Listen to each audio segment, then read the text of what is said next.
Y como cada semana es momento de la entrevista en esto que es QWERTY, el programa de tecnología de Reactor 105. Yo soy Diego Mendiburu y desde luego que teníamos pendiente hablar largo y tendido sobre criptomonedas en general, en particular sobre Bitcoin, pero pues sobre todo desde hace varios meses que se ha vuelto otra vez a hablar mucho de cómo está subiendo el valor del Bitcoin, pues teníamos que hablar un poco con una persona experta que nos diga, bueno, ¿qué consecuencias puede tener el que se esté popularizando tanto el estar hablando de Bitcoin, el que haya cada vez más personas comprando Bitcoins y el que por lo tanto los gobiernos quieran meterse también en este tema de regular las criptomonedas? Así es que le doy la bienvenida por primera vez en este espacio a Etienne Luquet, quien es director general de Legal Lab, una, despacho de abogados especializado en estos temas legales de tecnología, criptomonedas y estas nuevas tendencias del mundo de la tecnología, ¿no, querido Etienne? Bienvenido.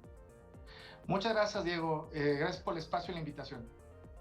A ver, Etienne, ¿por dónde te parece que comencemos? Yo te diría, pues efectivamente, Bitcoin nunca ha dejado de estar de moda, eso me queda claro, pero cada vez es más popular y cada vez está llamando más la atención de los gobiernos y de las distintas entidades regulatorias de cada estado. Por lo tanto, cuéntanos a grandes rasgos, ¿cómo crees que los gobiernos mundiales están reaccionando ante esta fiebre por las criptomonedas, en particular de Bitcoin? Y si tienes algunos ejemplos tangibles que nos pueden hacer entender, bueno, ¿qué implicaciones tiene el que se empiece a regular este tema de las criptomonedas o de Bitcoin en particular?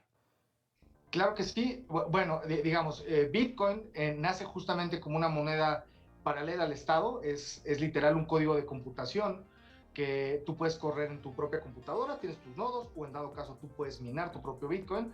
Está hecho para ser descentralizado, es decir, no hay un presidente, no hay una compañía, no hay nadie que sea dueño de, digamos, la marca o el nombre Bitcoin. Es simple y sencillamente un código de computación que corre en las computadoras de cualquier ser humano. Digamos, cualquier persona interesada en correr un nodo, tu servidor corre uno, con todo gusto le puedes decir cómo hacerlo, y esto hace incluso mucho más fuerte todavía a la moneda y a la red descentralizada. Una cuestión que se pierde de vista es que Bitcoin no es solamente la moneda, que además, como tú bien dices, ha alcanzado precios exorbitantes recientemente, pero que es un sistema de pagos, es decir, la posibilidad de que con esta misma moneda tú puedas hacer una transferencia, ¿no?, de una cuenta a otra, y que además esta transferencia sea hecha de forma seudónima. Obviamente te podrás imaginar que esto a los gobiernos no les gusta nada. La primera, porque es la primera vez en la historia de la humanidad, derivado de la propia tecnología que tiene Bitcoin, que resuelve un problema computacional que se trabajó durante mucho tiempo, que es el problema del general bizantino, que es decir, cómo puedes tú verificar que alguien no gaste dos veces la misma moneda. Pues digamos, Satoshi Nakamoto, que es el seudónimo de las personas que programaron Bitcoin, le dio el clavo, encontró la solución para esto, y entonces lo que tú tienes es un sistema monetario en el cual tú sabes que una persona no puede gastar la moneda que ya fue enviada o no lo puede gastar dos veces. Entonces eliminas cualquier riesgo de fraude, pero al mismo tiempo eliminas cualquier necesidad de tener un tercero que garantice que la operación se va a realizar. Imaginemos lo revolucionario que es esto. Estás hablando de tener un banco 24/7 en el cual tú te puedes meter y tú manejas tus monedas como tú quieras sin tener la necesidad de tener permisión de nadie más. Como bien dices, esto llamó la atención de los estados y se han dado diversos grados de regulación, y tenemos varios ejemplos de cómo ha tratado de ser regulado. El primero, que es el más obvio, es pues el Estado no quiere que le compitan, ¿no? No quiere que haya una moneda paralela, y entonces lo que hace es que hace una prohibición, ¿no?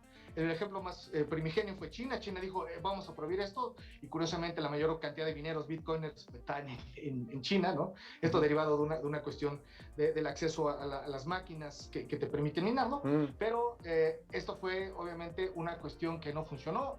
El gobierno de China tuvo que echarse para atrás, y no fue solamente una vez, sino varias veces trató de imponer un límite, y se dio cuenta que, pues, debido a la naturaleza descentralizada de Bitcoin, es muy difícil realmente poder hacer algún tipo de regulación.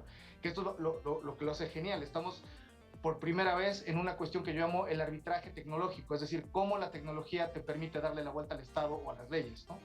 A ver, ahí te freno, porque esto que acabas de decir, efectivamente me parece importantísimo que lo entendamos los que no somos expertos. Lo que tú me estás diciendo es, y perdón que ponga este ejemplo, porque a lo mejor no es el más adecuado, pero es como cuando los gobiernos dicen, ya no queremos que se metan a páginas de internet de sitios de adultos, o ya no queremos, o queremos que se den de baja, o que la gente se registre, y pues no funciona, porque al final de cuentas la gente sigue encontrando la manera de encontrar este tipo de contenidos, y lo que nos estás diciendo es, por más que un gobierno quiera prohibir este tipo de pues, criptomonedas y que la gente las compre o que las resguarde inclusive, pues se antoja que ni siquiera un gobierno, como sabemos, autoritario como el chino pueda conseguirlo. Implica que pues no es buena ruta esa de la prohibición. Para nada, fíjate que es muy simbólico que primero, ¿no? Y esta es una cosa que yo creo, y obviamente como abogado me ha costado algunos tomatazos. Yo creo que el código es ley, ¿no? Y en esto tú me vas a entender perfectamente, Diego, es decir, lo que tú corres en una computadora, corre en el universo de la propia computadora y no depende de la externalidad o de la realidad externa. Entonces, es muy difícil pretender regular el código. Y regresando a esto, justamente China no pudo, Rusia se enfrentó a lo mismo y Rusia tuvo, me parece, un approach muy simpático que fue decir, miren, yo sé que lo van a hacer, entonces vamos a hacer la vida sencilla. Todo el mundo me va a pagar un impuesto sobre esto y les pido por favor que me lo paguen, porque si los cachos les va a ir muy mal, pero es un impuesto muy liviano, no creo que pase el 5% y todo el mundo feliz, tenga las criptomonedas que quieran, ¿no? Raro para un gobierno de las características políticas o ideológicas como el ruso, ¿no? Pero para que veas el poder de la tecnología, ¿no? Es muy llamativo. Después tenemos países como México, ¿no? Que hicieron una cosa muy rara, trataron de dividir la tecnología y regresando a esta premisa de que el código es ley, me parece no es una buena idea porque el código siempre cambia, es decir, tú no puedes pretender que la tecnología sea una condición fija que no vaya a cambiar. Hicieron una ley fintech y, digamos, regularon los activos virtuales solamente para las empresas de tecnología financiera, instituciones de tecnología financiera, que son las famosas crowdfundings, o incluso algunos sistemas de pago, y que de alguna manera también alcanza al sector financiero, ¿no? Y por otra parte, dejaron fuera a todo lo que tiene que ver con criptomonedas que hagan las personas en el uno al uno. Esto es bien interesante porque, digamos, tú puedes tener tu wallet, yo puedo tener mi wallet y esto es una cuestión que escapa propiamente a la regulación de la ley fintech y lo único que tú tienes es una reglamentación a nivel de prevención de lavado de dinero que me parece que es prudente y además está en una cantidad relativamente elevada, en la cual si hay cierto tipo de operaciones tú las tienes que reportar a la Secretaría de Hacienda. Pero fuera de eso, digamos, tú lo que tienes es un espectro amplísimo de gente que puede seguir operando en códigos computacionales, ¿no? Porque las criptomonedas, al final de cuentas, son códigos computacionales corriendo. Puedes generar tokens, Ethereum es una plataforma, una blockchain que te permite construir muchas cosas. Y entonces tenemos una legislación disímbola donde los bancos no pueden utilizar las criptos para nada, solamente para transferencias interbancarias, obviamente en detrimento de lo que pueden hacer los particulares, los cuales pues, se desbancarizan o, como dicen algunos, se bancarizan de otra manera. Y digamos, es una legislación ahí que no corre en paralelo, donde tienes una libertad absoluta para hacer ciertas cosas, claro, con la reglamentación del lavado de dinero que es prudencial y me parece correcta. Y por el otro lado, tú quieres hacer una fintech que es un dolor de cabeza, ¿no? Entonces, pues es mejor idear modelos, ¿no? Modelos completamente distintos que incluso escapan a la definición que te da la ley para tú operar sin tener toda la carga regulatoria que te da. Y por último, tienes países como Estados Unidos que decidieron reconocer este fenómeno como tal.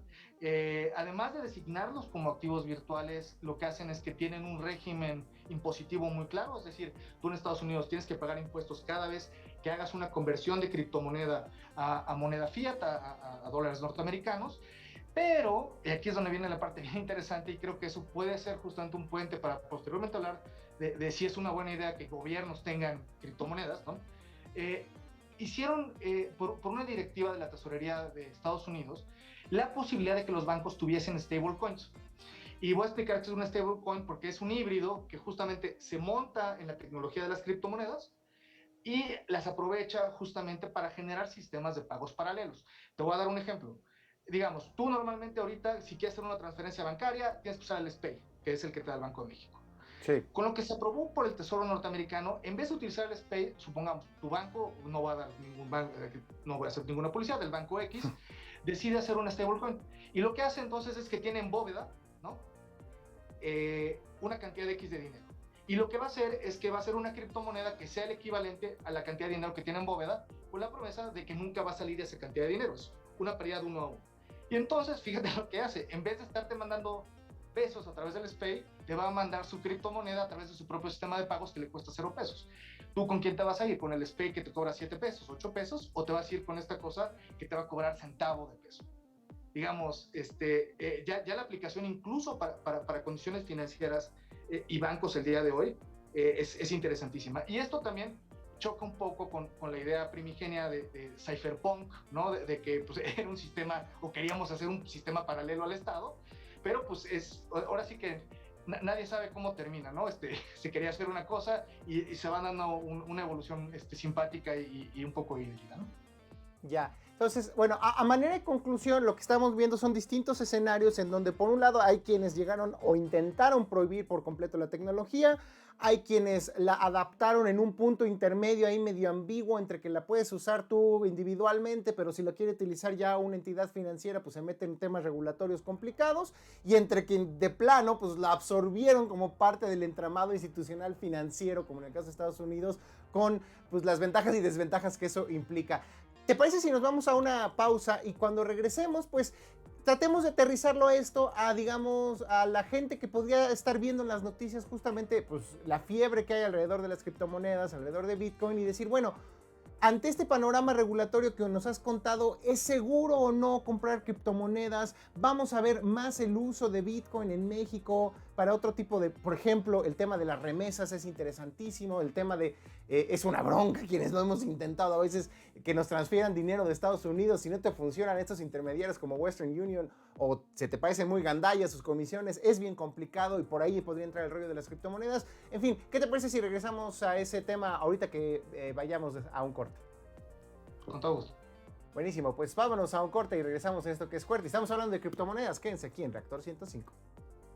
Estamos de regreso aquí en Reactor 105 hablando sobre criptomonedas en esto que es QWERTY. Yo soy Diego Mendiburu y estamos hablando justamente con Etienne Luquet, quien es director general del Legal Lab, pues sobre las implicaciones legales y regulatorias de utilizar criptomonedas aquí en México. Y pues nos quedamos justo con el pendiente de esta duda, Etienne. La gente que está entre... La verdad yo soy uno de esos, ¿no? Que de repente escuchas la fiebre de Bitcoin y dices, sí compraré algunas, me espero, pero ¿qué tal si luego dicen que hay un tema regulatorio que va a impedir que yo saque mi dinero o lo mueva después? Me da mucho miedo, eso está al margen del sistema financiero o no.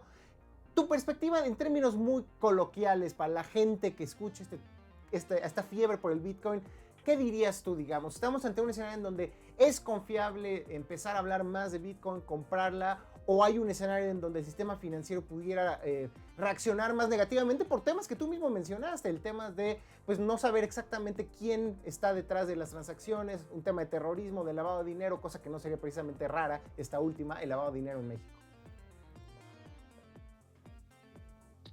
Sí, fíjate, Diego, que ahí hay varias cuestiones que tienen que ser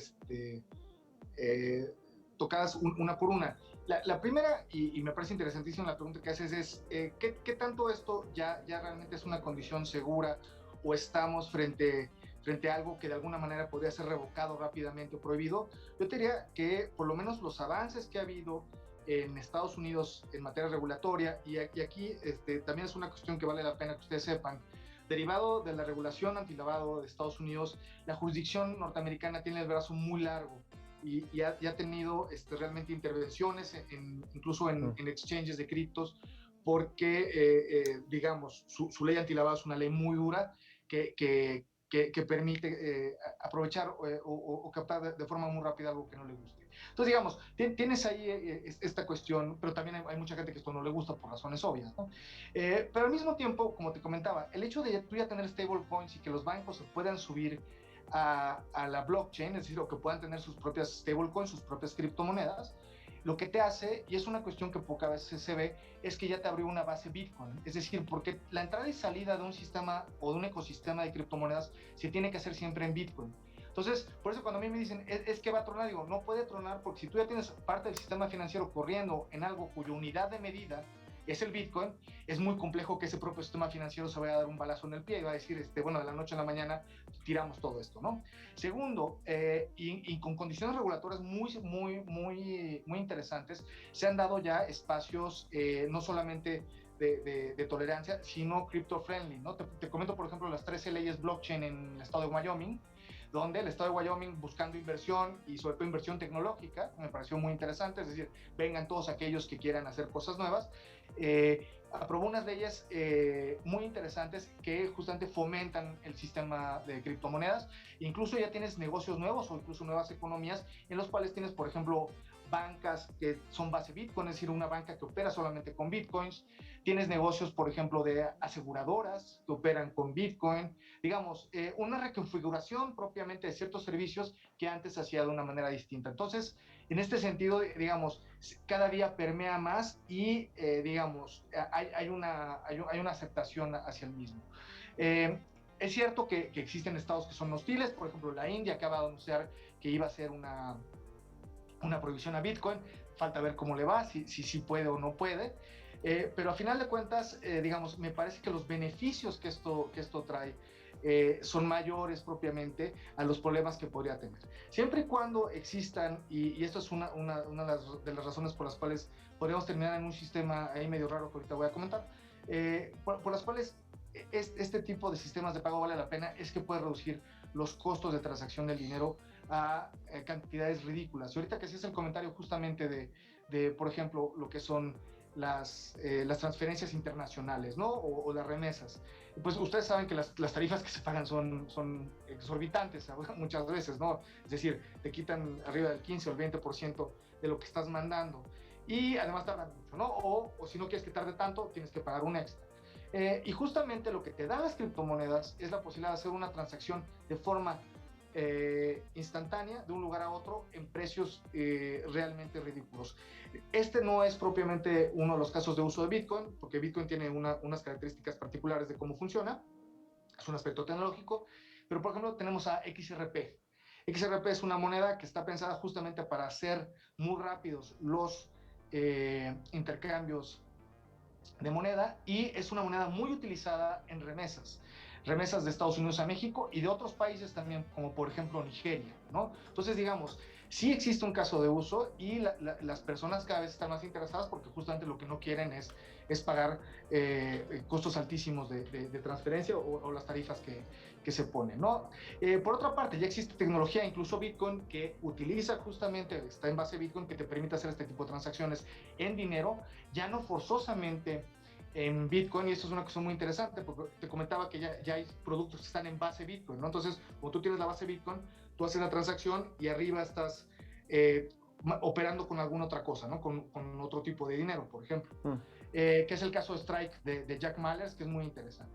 Pero a todo esto, digamos, realmente el único pero que yo le veo, y no pero, porque es una cuestión que es muy debatible, digo, a los cypherpunks no les gusta esta posición, pero pues a los que quieren regular sí, es que realmente la regulación dura que venga es que todo el mundo tenga que saber o en algún momento tenga que decir su identidad por tener o manejar criptomonedas, ¿no?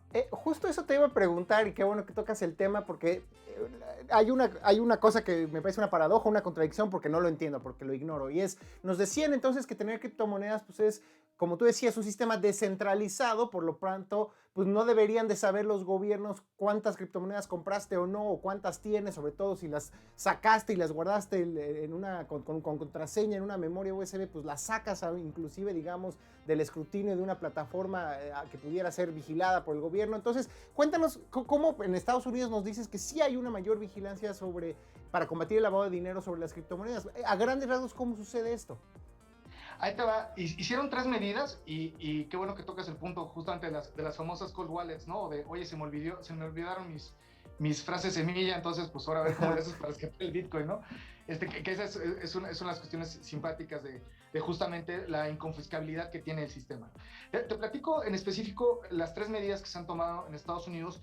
Te digo, no para prohibir, pero sí para saber quiénes son los que lo tienen, y justamente me parece que es tanto una cuestión de prevención de uso de criptos para actividades ilícitas, como para una cuestión de pago de impuestos, ¿no?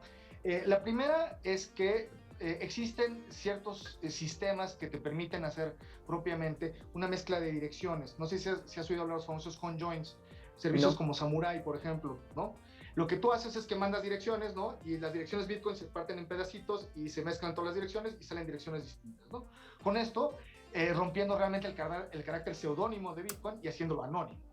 Bueno, el gobierno ya tiene medidas que dicen que cualquier exchange que mande direcciones a un servicio de estos, en automático tiene que reportar quién fue y quién lo mandó. Digamos, de entrada, rompiendo con una de las posibilidades tecnológicas que tú tienes justamente de difuminar la procedencia de las direcciones. La otra es que pusieron en su declaración de impuestos, y ahí viene, está redactado, ¿no? En la declaración de impuestos para cualquier norteamericano, que ellos no tienen inconveniente en que tú tengas criptos, ¿no? Y las tienes que declarar, pero si no las declaras, te va a ir muy mal. Entonces están diciendo, te estoy dando la oportunidad de que me digas que no pasa nada. Si tú lo haces de buena fe y yo veo que tú lo estás haciendo de buena fe, vamos a decir que efectivamente pagaste impuestos sobre lo que tenías que pagar impuestos, pero si yo te llevo a cachar que tienes criptos, tú dijiste que no tenías en tu declaración, te va a ir muy mal. Entonces, el disuasivo es interesante, ¿no? Mucha gente dice, ¿sabes qué? Ahí muere, ¿no? Ya no quiero nada más. Y también te lo voy a decir, pues, conoces a Crypto Twitter, ¿no? Pues hay locos que dicen sobre mi cadáver y yo soy dueño de mis 24 frases y a ver quién me la saca de la cabeza, ¿no? Debo confesar que no sabía nada de lo que estás diciendo ahorita, que efectivamente ya el nivel, digamos, de vigilancia, no sé cómo llamarlo, pues sí, de vigilancia del gobierno estadounidense sobre el tema de las criptomonedas, en particular del Bitcoin, está mucho más avanzado de lo que nosotros pensábamos. Entonces, para concluir, en México no tenemos todavía una legislación así o una regulación como la de Estados Unidos, pero tú ves que probablemente dentro de pronto también en México ya será más estricta la vigilancia de quién o no tiene criptomoneda. Sí, y fíjate que yo creo que la razón para regular no va a venir propiamente del precio, sino va a venir del uso que se le dé justamente para entrada y salida de capitales, ¿no? Es dinero que se manda a Estados Unidos o dinero que venga a Estados Unidos y a otros países. Por ahí va a venir el punto y la importancia. Y también señalarte una cuestión, aquí en México todavía las reglas sobre cómo pagas impuestos en tus criptomonedas no son nada claras, ¿no? Entonces, digamos, eso podría ser una cuestión a tomar en cuenta sobre qué tanto podemos pensar que se va a regular en un futuro. Ahora, también la otra, y regresando a la idea básica, es que nosotros, pues la tecnología siempre está delante de la regulación. Entonces, digamos, yo creo que por eso es que los norteamericanos decidieron irse por donde entras o sales del sistema, y ahí es donde te dicen, depende de ti que me lo digas. Si no me lo quieres decir, no hay ningún problema y puedes vivir toda tu vida tranquilo, pero si el día que te cacho, se acabó, ¿no? Entonces, están jugando con incentivos, pero al mismo tiempo, como tú bien dices, es como una condición esquizofrénica, ¿no? Es decir, el gobierno quiere meterse a las criptos, pues las criptos nacieron para que no hubiera gobierno, pero entonces llega un momento en el cual dices, bueno, está bien, ahí muere, pero déjame tener mi cripto, porque mi cripto tiene usos distintos a los que yo pensaba que iba a tener.